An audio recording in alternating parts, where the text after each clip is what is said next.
Hello, a very warm welcome. This is Spectrum on Radio 1. I'm your host, Edmond Kizito.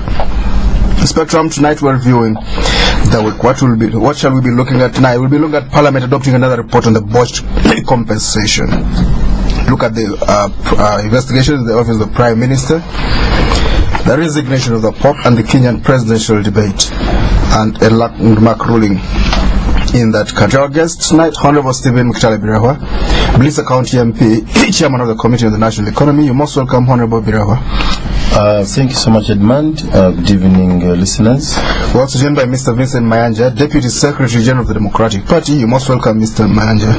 Thank you, Edmond. Good evening, listeners and viewers. We're also joined by Dr. David Mushabe from the Mushabe Munungu and Company Advocacy. You're most welcome, Dr. Mushabe. Thank you, Edmond. Good evening, listeners and viewers. Honorable Birahwa, yesterday Parliament adopted a report by the Public Accounts Committee into the irregular composition of Jura's cement. They gave them about 40 billion shillings after being recommended by Jemshozi MP Colonel Fred Mwesidia. Could you give us the details of this Jura cement scandal? Thanks so much, Edmond. First of all, before I delve into that matter, I would like to congratulate the workers of Uganda and the NSSF for having saved the workers and the pension funds, which actually have a very big bearing to the economy if that money had been depleted, because I was not here last week to do that. And then,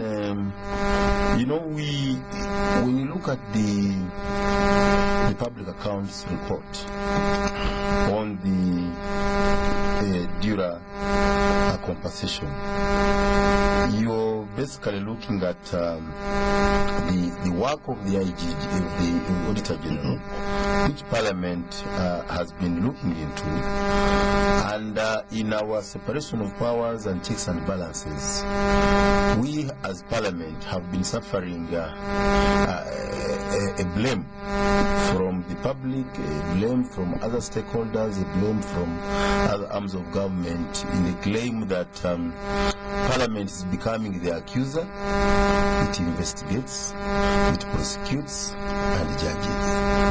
Now, what I see is a departure this time round is that Parliament seems to be, this time round we seem to be saying there are other arms of government who can go into the other details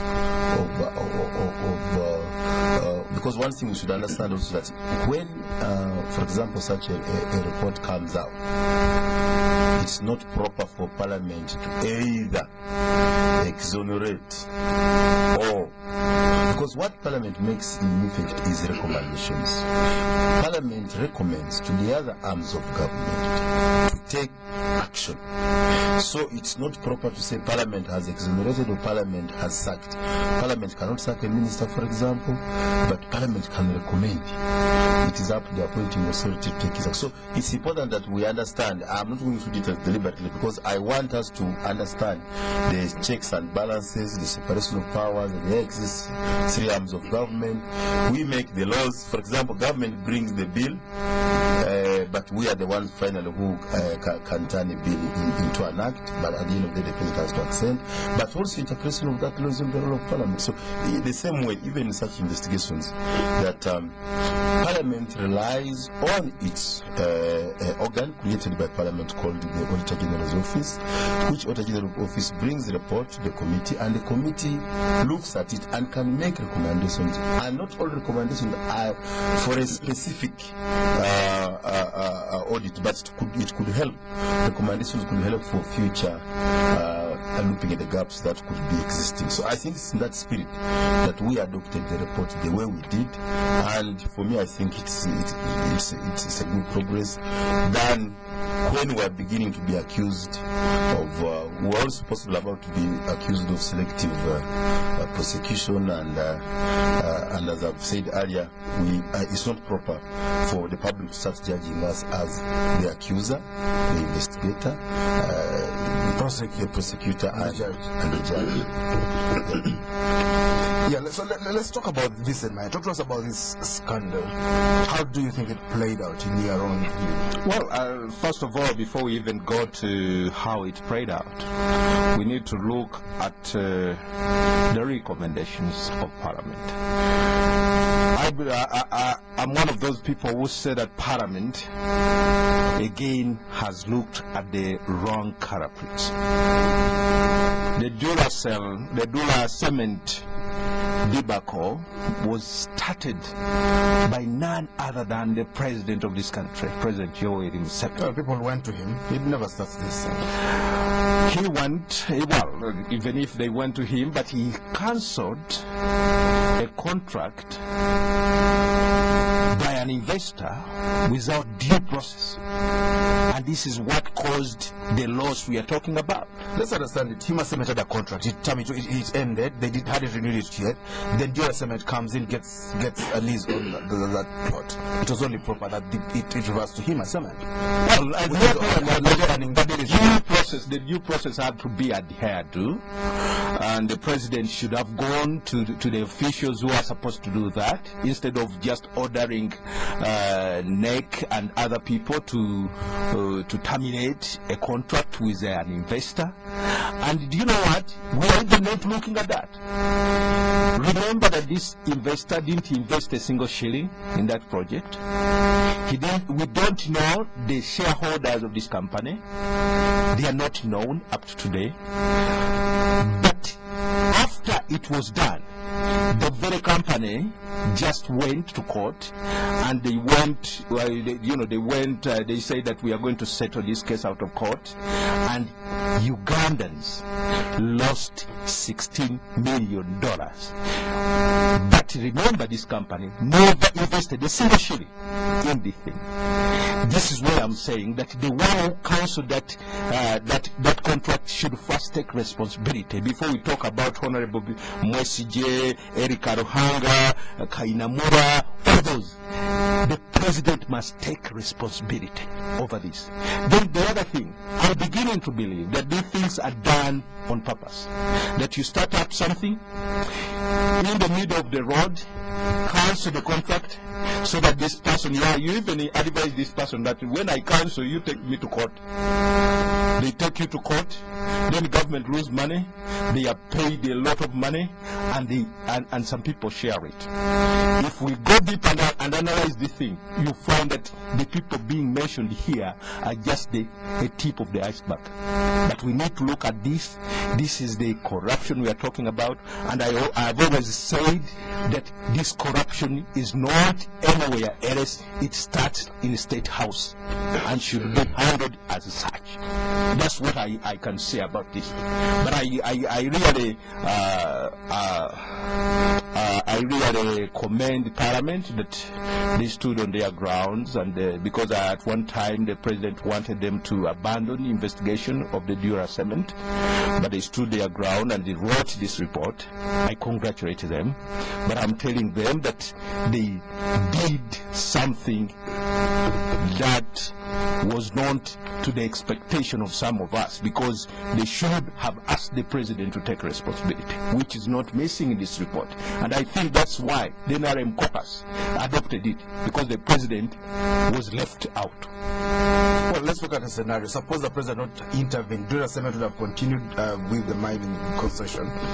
Hima Cement would have lost that. And we know Hima Cement is an important investor in this country. Would that have been natural justice? Would it have been fair? Would it have been sensible? Well, it has been noted that in that area, there are a number of other, like the district of Kamwenge, is capable of housing another mining, because it has so many limestone deposits there, that another project could have been housed there. So they should have really advised this one that, either Dura Cement or Hima Cement, that go to this area and start exploring there. But they just can't cancelled. Well, but when you go into a place, he must say it's not a small company. You set up infrastructure, you set up networks, you set up systems. Well, that's what it requires to start up an investment. You have to put up the infrastructure. You have to do many things. Either these ones who got it or the others should have done that. Do you think they could have said, Hima Cement, take it back, Dura Cement, go somewhere else, and they compensate them with another side, for instance? Well, they had to sit down with these guys. That, well, we gave you a wrong location.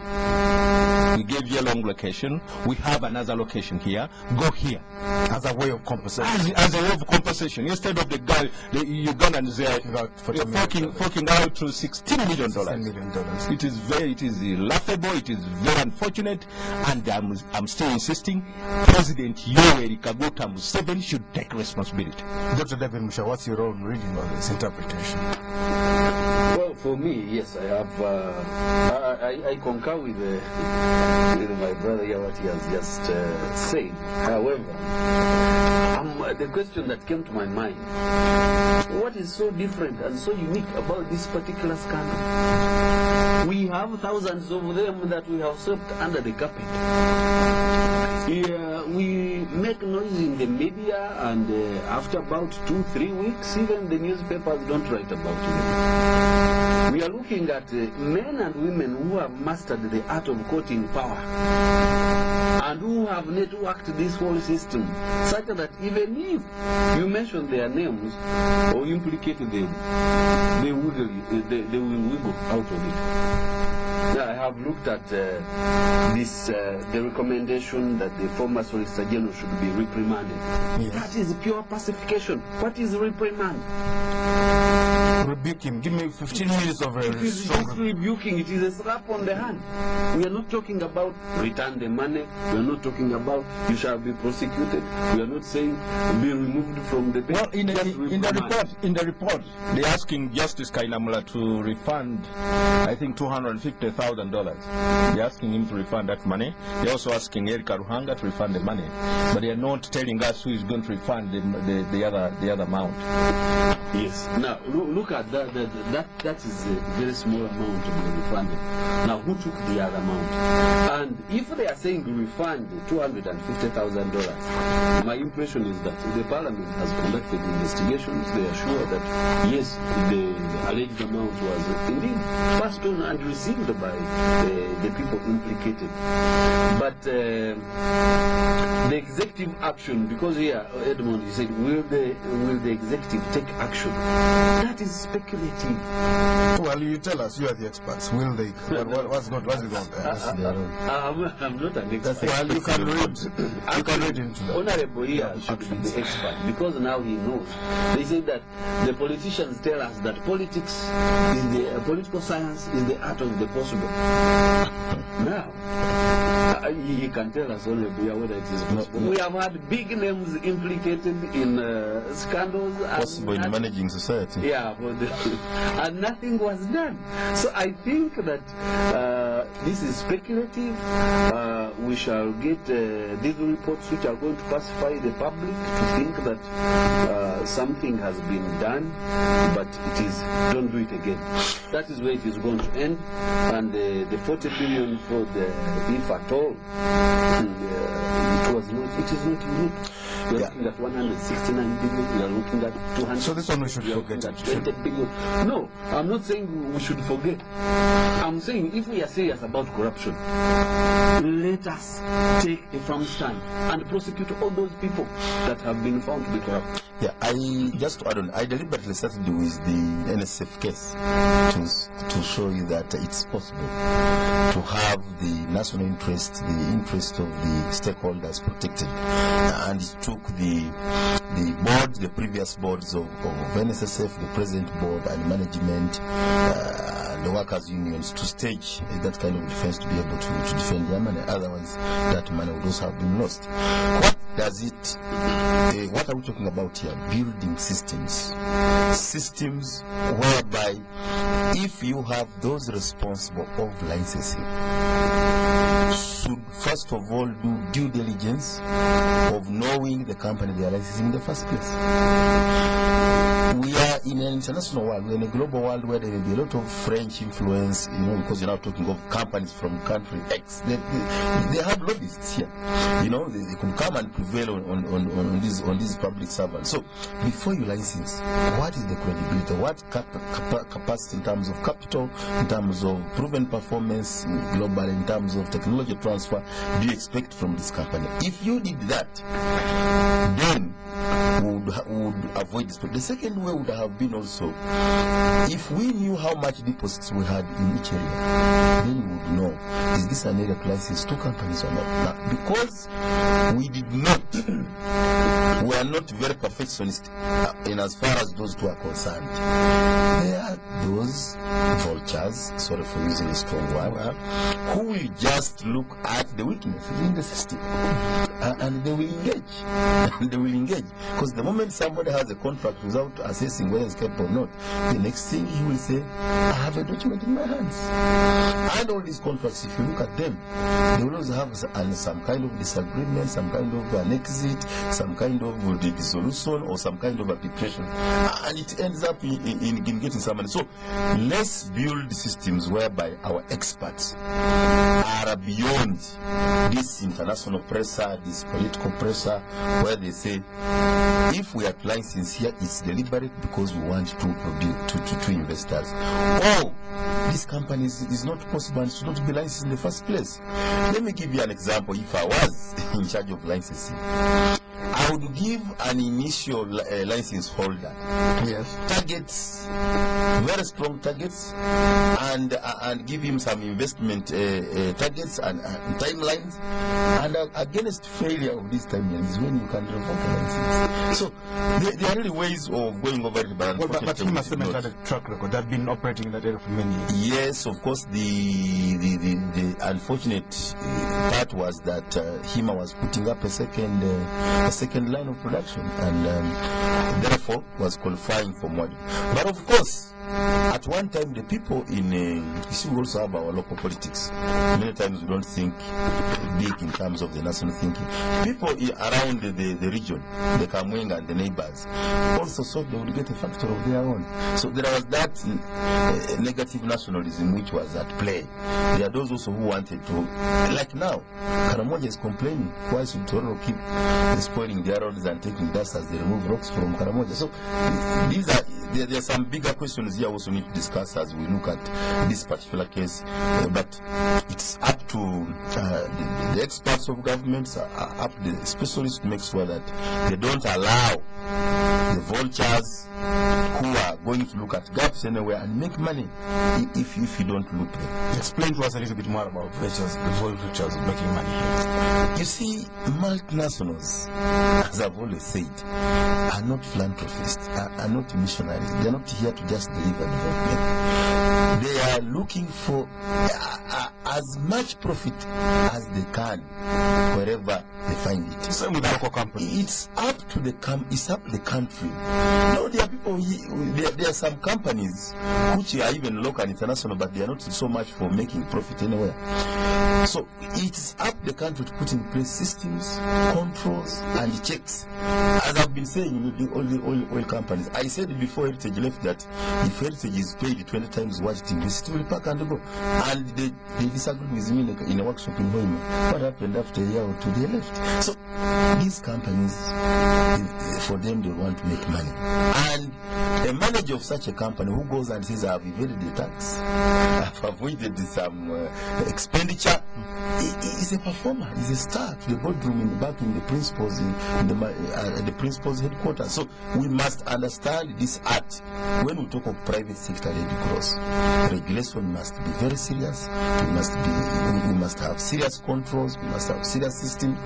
If you liberalize and say private sector, but you don't take care, because theirs is temporary profit-making interest. Government has a perennial, cross-generational interest, you know, which is long-lasting. And that's why, even you see in this oil debate, we must always be able to balance the two. Otherwise, you may end up dancing to the tune of those who have their short-term interests and forget the future generation, forget the environment. And that. So it's important, and that's the role of government. Even in terms of, there is no investor who is going to say his role is to transform Uganda. The investors will make more money and we have a disparity. Some of them are rich. Some of them are poverty. Few people are very rich and the poor are increasing, the chronic poverty increasing. So it's also a responsible government to make sure that these companies have to do what is common good, what is a bigger picture, what in the end is good for the whole country, including those who will never get money from a mineral. So these are the challenges we have. We have two problems. One, we have a corrupt local human resource pool. That yes, many of our people are skilled, but they are corrupt. You put them in positions tomorrow, they want to live in, sleep in Kororo, they want to drive Hammer and all those big cars. Now, the second, that becomes a challenge. Now, the second challenge we have is the inferiority complex, the neo-colonial mentality. When these Europeans come here and bid for jobs, people quickly look at the skin color and immediately presume that the skin color infers being more upstanding and more intelligent about whatever they are bidding for. And they throw away the bids of our local people. So here it is a catch-22. Do you go with the local bidders who are also corrupt and may cut corners and shortchange you? Or do you go with the people of European descent who will actually take like 100%? Yes, these corrupt people, the Ugandans will keep some money here, they will enrich themselves, we shall not benefit. But the other ones, they will take also probably 90 to 100%. So that is a challenge. I don't know who has an answer for that. You talked about building systems. You cannot build systems when we are swimming with the sharks in this system. I prefer what has been. You talked about how Karamoja is unhappy with taking their raw materials and all that. Then Tororo Cement is there, is the one using their raw materials. I would opt for that economic decentralization rather than creating districts, political districts that are based on tribes. We are balkanizing this nation. Mr. Mayanja, give us a scenario. How would this have been avoided? No, I think really if we played by the rules, this wouldn't have happened. What are those rules? For example, if the president really gets a brief that, you know what, Hima Cement has been around here, it has made some investments, it has... Can I add the correct brief? Because the point he's making is that it's possible that among our own experts, among our public servants, were people who have already vested. I'm going to answer that even, and I'm going to answer that. Instead of speaking for the country, they are speaking for the... Now, let me tell you, Honorable. I will come to that. But I'm saying if the president knew that this was the case, he should have looked at what will happen if I just order the cancellation of this contract. Okay. He knew Maybe was trying to avoid a bigger evil. I think he should have gone to the systems, used the systems, and we have avoided this. Let's take But a coming back to corruption, the human resource that is corrupt. Well, I think if you are in a homestead and children see you doing funny things, they will think that this is the norm.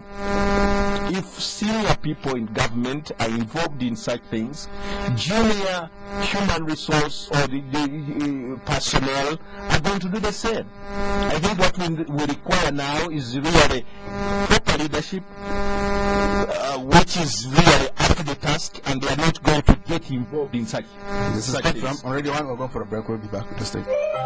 Uganda Communications Commission is currently conducting nationwide mandatory SIM card registration. Register your SIM card in a few easy steps. Visit your telecom operator's customer care center or any other designated registration center and provide your phone number, a copy of a valid ID or any other valid ID with accompanying photographs such as a passport, driver's permit, voter's card, or a letter from your LC.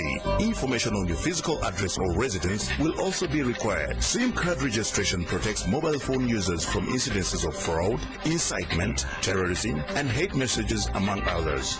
Please note that SIM card registration is mandatory, and those who fail to register risk having their SIM cards deactivated. The registration deadline is 1st March 2013. All information shall remain confidential. Let's make communication safe. Register your SIM card today. NSSF is happy to unveil a new brand and corporate identity, symbolized by the introduction of a new logo and tagline. Our new brand identity ushers in a new dawn with a renewed promise. A promise that reaffirms our commitment to securing a better tomorrow for a growing membership by providing quality products, greater customer service, and offering competitive returns in a transparent and efficient environment. So, everywhere you see the new NSSF logo, think of it as a renewed promise. A promise for a better tomorrow. NSSF, a better future. Spectrum on Radio 1 FM 90.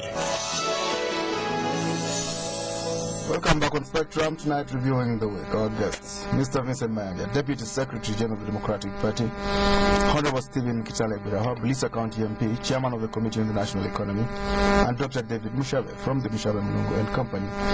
Advocates, Honorable Birahwa, the Speaker of Parliament halted an investigation. He asked the Public Accounts Committee of Parliament to stop an investigation to the opium scandal, saying there was a court case running. Was she above board, or was she acting under the influence of some voices? I have just, I have a newspaper here, but I haven't opened it. As I was entering here, I picked tomorrow's papers. And one of the headlines is that that position has been revoked. I'm not speaking for Parliament here, but I would want to go into details after listening to what exactly has come out. Again, it's about separation of powers, the checks and balances. Our earlier position we sought was that Parliament, if we need a powerful Parliament, if we need a Public Accounts Committee which is going to bite, we should have some latitude and leverage to be able to engage. I wouldn't be comfortable myself if every case under DPP and every case in court is a no-go area for Parliament. Then I would have a problem with that. But I think the Speaker is still consulting. What the Speaker exhibited in that to me was that maximum respect for the other arm of government. That if something had come from the DPP's office, which is an arm of the judiciary, that she was respecting the spirit of separation of powers. That another arm is saying, wait a minute, and I don't think, as he said, for now stop. It doesn't stop her from consulting the Constitutional Court, calling the Attorney General, and having a cross-institutional checking of what is exactly the way to go. And that's why I wouldn't be surprised if that headline is true, because But she had made a U-turn. She's reinstated. Of course, the media also at times you cause us problems. She spoke to journalists the other day. You're trying to put my speaker at ransom and to act according to pressure from the media. I don't think that's the right way to go. Maybe there's no pressure for me to journalists. I think she said for now we will have a halt, but consultations I'm sure have been going on, and I wouldn't be surprised if tomorrow we hear that we're allowing the process to resume. Yesterday when I saw the story of Kazinda facing the PS, I again looked. You remember earlier Parliament had wanted the Kazinda to come and appear in the committee, but of course the question was, how do you the same case is already before police, is already in court, how does that happen? You see, why the public is increasingly demanding of these public hearings, it's not just because people are losing some confidence in some of these corruption cases, because there have been some cases where people we thought have looted money, I don't want to use the word corruption, they go to court, and at the end of the day, they come back. They are free men. There's no single recovery, because for me, this fight without recovery to me is a post-mortem and spilt milk. So, because the public expectation is now so high, because the public is enraged, people would want some kind of public humiliation. People would want some kind of public court. Should you win in the legalistic court, but at least you should stand before this public court, and your children and your wife should see that it's dangerous. Of course, it may be very humiliating, it may be not very civilized, but it sends a very strong message. Let me tell you, even before we recover this Kazinda money and this opium money, even without recovering this, before we recover the money from Obasanjo Balaba, the message out there in those handling public funds, right in their spine, there is a lot of fear. My worry is that the country doesn't get into a halt where no public servant is going to take a decision because he says, if I take a decision, I'll have a problem. But I'm sure everybody is extra careful. I don't think there is any PS after Ramafa's case who can sign a document, because Ramafa until said it was known as a very clean man. Nobody's going to sign a document without first checking. After the bicycle scandal, after the public service. So there must be some extra care, whoever is handling government office. I was told in our politics, somebody signed a document to release somebody to go out without knowing the secretary had put a document in the evening for the boss to sign. And somebody was giving us this story in our politics. He signed the wrong document. He signed the wrong document. So these things have been done by the secretaries. These civil servants know the document he signed. What was it? The PS can be tired in the evening. The ministers can be tired, so they come and talk of something. They have made Swahili's fuel to go up country is ready, and come with 5 letters, a heap. You can't really go through all of them, and these are some. But I'm more concerned again that we don't cause a paralysis, that we don't cause indecision, we don't halt all government programs because of the bad manner of fighting corruption. So we need that balance. We should step up our efforts to fight corruption, but it should not end up in halting the programs of government, which have timelines. Some of them which have commitments in an event that we don't implement them. Why are we seeing this coming and going with the speaker? Well, first and foremost, at first I did not fault the speaker about the rule of prejudice. Is it, how do you call it? Well, but Park was saying that they started this. They should have waited, the court should have been the ones to wait. But today the clarification is good, is that those who are appearing before court should not appear before Park. And those who are not going to court or witnesses in court can go to Park. Yes. I think this is good. But I would only advise the Speaker of Parliament, Honorable Rebecca Kadaga, that she should not speak whenever she sees a microphone in front of What do you mean? Tell us what you mean. I think if you are a national leader, a head of parliament, that you are going to make a statement, 3 days later you change it, that is going to really be very bad on the credibility of that institution. I would suggest that next time they really make thorough consultations, look at the legal implications, because though we are talking about separation of powers, yes, but all these arms of government are complementary. Yes, they should really cross-check whatever they are going to do to see what it means to disarm, what it means to disarm, and then make an informed announcement. But in the case of Park, I think really the speaker was in a rush to make a decision, and now 2 days later she has made another decision, which is very unfortunate. But some people think there was pressure. The First Lady was due to appear, the Prime Minister was due to appear. I was going to come to that maybe the halting of the process was because senior officials in the government, very prominent people in the ruling party, were coming before Park, and then they didn't want them to come.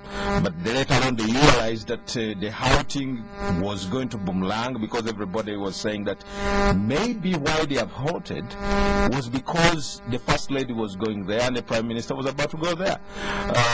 So it was really becoming fun, and I looked at, I've always thought that the Madam Speaker of Parliament was going to disprove me, and when he made that announcement, I said maybe I was right, that she cannot stand on her own. You think she can't be Commander-in-Chief? Is that what you're trying to say? No, I'm not saying that, but at one time I said, can she be really very independent-minded and steer that house with an independent man without influence?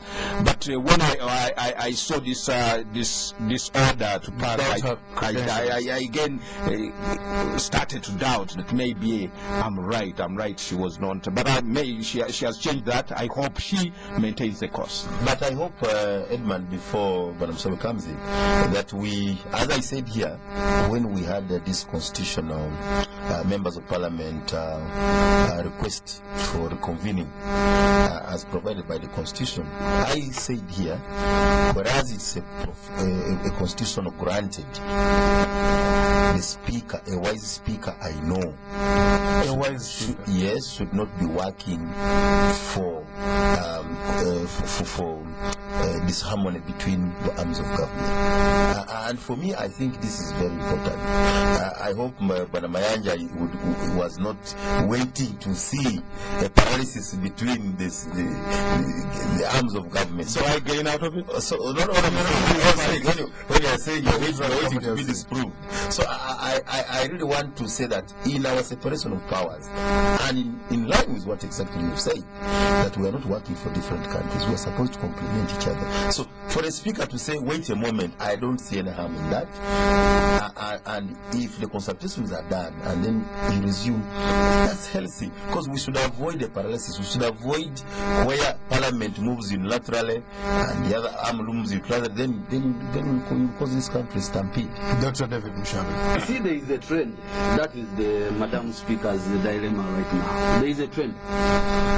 She was supposed to reconvene the Parliament from the recess, and she developed cold feet. I don't know, for whatever reason, I don't know what pressure she had. Now, all of a sudden, the same speaker says, oh, no, Park should hold.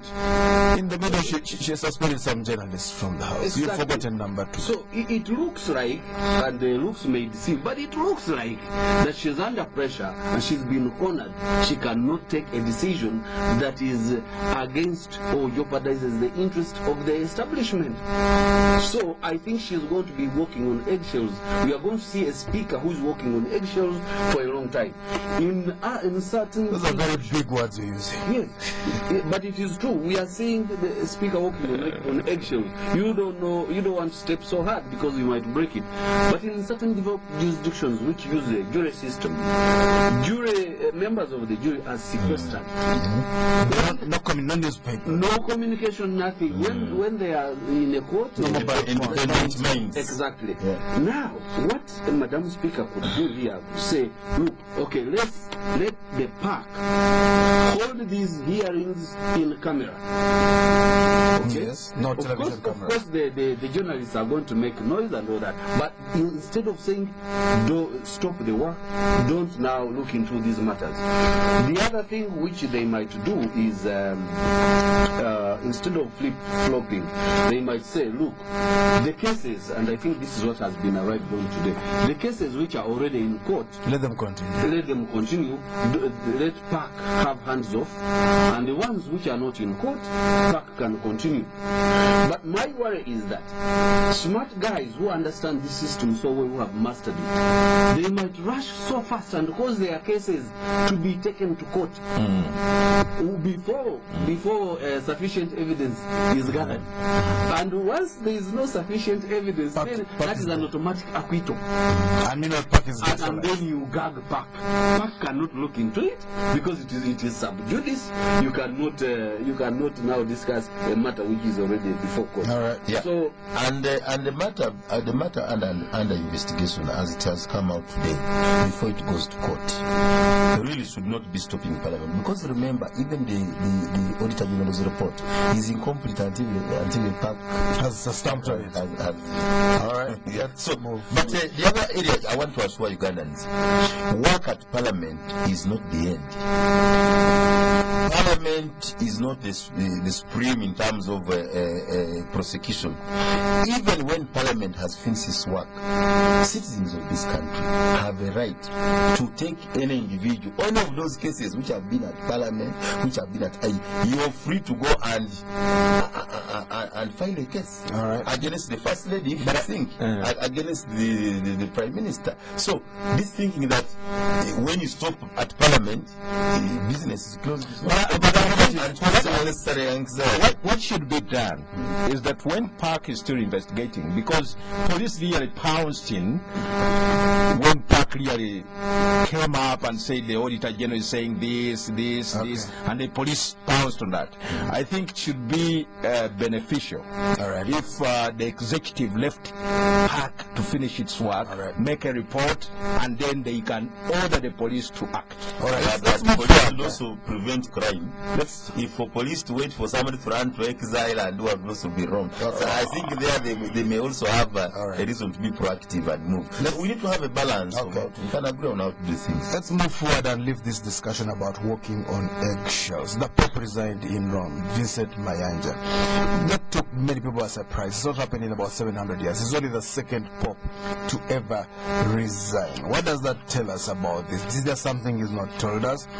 Some people have been talking about an African Pope showing up at the Vatican eventually. Will Africa get a Pope in Rome this time? Well, first of all, as you have stated, I was surprised myself because I've never heard. Since you were born? Since I've been reading even about many popes. I've never read about a pope who had resigned. I was really perturbed. I didn't know what was going on, and as a practicing Catholic, I said, what was going on in the church? But about whether we are about to see an African Pope, I think that's immaterial. What is more important is to get a personality that is going to steer the church to different levels, address the distortions and contradictions that have been reported anywhere, like in the United States, and really build this church and along its very, very strong-held values. I think that's what should really be done. But as of now, I really wish Pope Benedict XVI all the best in the retirement, and I'm waiting to see the successor, the next Pope, and I'll be very eager to know who this will be. You'd like to know who it is. Of course, as a practicing Catholic, even though you don't wear a rosary in many. I do. I wear it. Oh, but you hide it. Anyhow. He's wearing a black one inside his white shirt. Are we going to see two popes in the Vatican? Because they say he's going to hide in a certain room in the Vatican, 3 levels somewhere. Well, I think that is going to be a puzzle to the people in the Vatican. I don't know how they are going to do it, but I've been reading some literature that they have prepared this certain thing, a certain palace somewhere where he's going to retire and is not going to interfere. That is a puzzle. I think we are going to leave that. We are going to leave that to the College of Cardinals to tell us what this is going to be. There are many things that are going to change when a pope relinquishes, and that is normally when he dies. They have things they destroy like the ring. That one is going to be destroyed. There's no question about it. He won't have that. We don't know how they are going to do it. We have to wait and see how the Theologians in there are going to do it. But we need really to wait. For us, what Rome says is what we follow. How do you say that in Latin? Nom lacuta, something like that. All right. Dr. David Mushabe. Of course, the new Pope will have supreme authority over the church. Whatever he says passes. What do you think he's going to say about the new Pope? and give us your views about the resignation. Well, I think since none of us is from the Vatican and none of us is a Catholic bishop, this I find it intellectual and speculative. However, I give credit to the Pope. Oh, you give credit to the Pope? Very much so. The For resigning is before very old. We have seen very old popes there. Look all over around the world. There is no old man who has ever started a revolution. Only young people, dreamers, who are visionaries. Dreamers are the ones who can carry humankind to a higher level. We have one here in this country. Well, let me finish. Also, psychology tells us, I studied psychology also, it says that the older one gets, the more his cognitive structures become rigid and dismissing new ideas. So you can imagine if the Pope might have realized, look, That is after gaining more wisdom. no, there is no wisdom. Sometimes, see, a friend of mine told me, said that he looked at himself in the mirror and he realized that he had changed tremendously, and he was wondering whether his brain had not changed also. And of course, if the brain had changed, also grown old, it means that it had lost tremendous power. Yeah. So I think our leaders, the old leaders, need to take a good example. We're talking about faith and religion, no politics tonight. Yeah. Exactly. In that bracket. But you see, look at a Pope who gives the guidance to the whole world. 1.2 billion. Yes. 1.2 billion. The Pope travels, I think, more than any other president. So really, his hands are full. The body, he might be willing, his mind might be willing, Right. but at Well, some somebody point, could rebel. the body says, look, We need to move forward. I can't. One thing about that before we talk about something else. But before we go there, they are saying that Africa is not ready. Obama proved them wrong. They said the black man was not ready to lead America. Then you can church said the African man was not ready. About this That is Some people said it was a good thing to resign. They shouldn't come to Yes, we talk about diminishing returns. Exactly. In the little commentary I had, we talked of saturation and super saturation. But saturation point. I want to sound I hope we don't become blasphemous as we talk about the man of God. The Pope was also head of state, you should know that. So we are talking of resignation of the head of the Vatican. But it is in the same week, the Queen of is it Netherlands? One of the around there. Middle East, not Middle East. Yes, who also resigned when she was still She abdicated. still ruling. So I think it's possible. It has its lesson about the African candidature. We look forward because Obama has since proved to the world that we can. Just recently, I'm an Anglican, ecumenical though.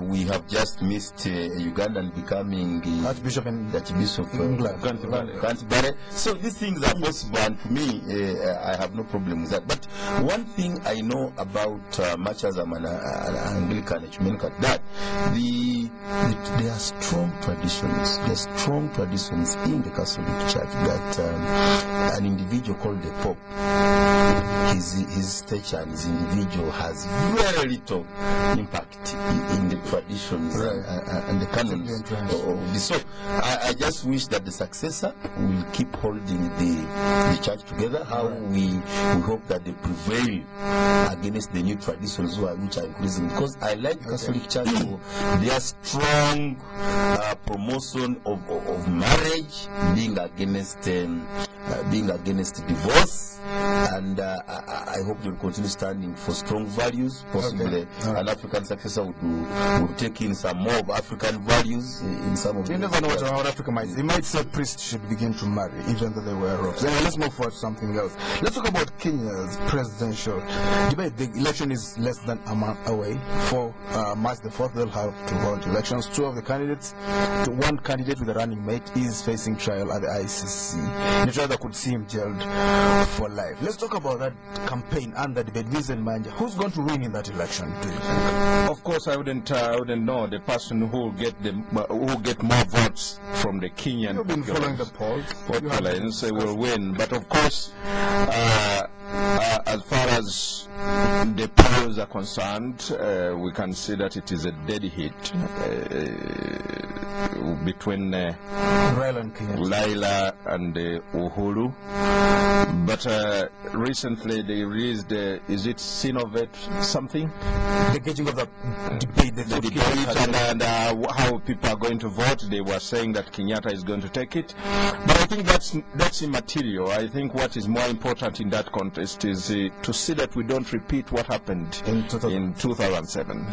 Dr. David Mushabe, how did you rate that vote? But maybe before we talk about that, do you think such a debate changes anything in Kenya? Personalities are bigger than political parties. Raila Odinga is Raila Odinga, son of Ojinga Odinga. Uhuru Kenyatta is Uhuru Kenyatta, son of Jomo Kenyatta. Also, actually, personalities without money and without tribal backing, they would be naked. We are talking about two personalities who are filthy rich. So money is moving things. You have seen here in Uganda, you give 1,000 shillings or even that chunusu, or that coin, and it buys your votes. It is a game all over Africa. But my take is that Uhuru and Ruto are seeking to usher the Kenyans into the political casino. They are gambling. It is a gamble. But it can run suppose government by Skype. No, it cannot. Because suppose ICC calls them, say, now come, let's go to court.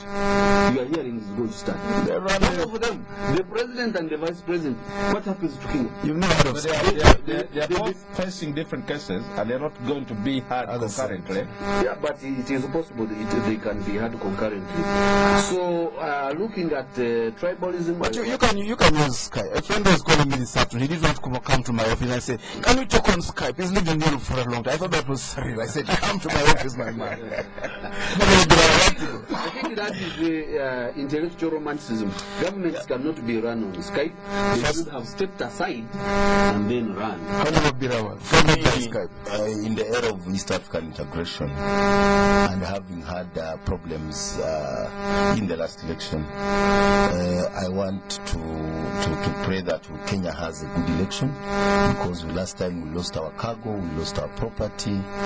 Up to date, our traders have not been compensated. You remember the days when Uganda used to stop fuel and goods because any problem in Kenya would mean we have a problem. Would have a problem here. I'm happy even the ministry government has been running to Tanzania. I've had a lot of good signing to try and improve, incentivize the Tanzanian route. But one interesting thing in Kenya, and why they had, I think, that last big fight was this Angola alliance. You hear a lot of tribalism. It's like in their politics, tribalism is okay. I only thank them that they are doing this time around with a good constitution, which has tried to check so much on them.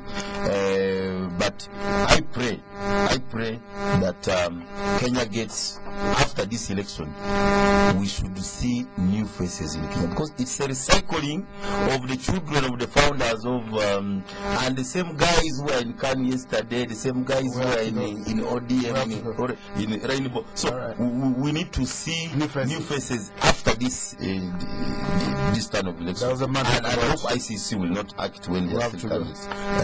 But we wish Kenya as our neighbor all the best, because we are looking forward. As we talk about possible chaos, we pray it doesn't happen. Do we have our reserves stocked? Have they been stocked? Have we learned our lesson? No, we are still in the process. The reserves are attached to the pipeline, but the consolation is that we have so many small companies. If all of them had their reserves okay, then the government reserves would be secondary. If we can't run, but many of them run the GIT just in time. We have to go. Thank you very much. Most of them are on the GIT just in time. They only stop for enough for 3 days. We have to go. Thank you very much, Njadiaga. So that was Stephen Birahwa, Buliisa County MP, Chairman of the Committee of the National Economy, Mr. Vincent Mayanja, Rosary Wearing, Deputy Secretary General of the Democratic Party, Dr. David Mushabe from the Mushabe Munungu and Company Advocates. Thank you for tuning in. I've been your host, Edmond. Kizito Spectrum will be back on Monday. Have a blessed weekend. We have big dreams for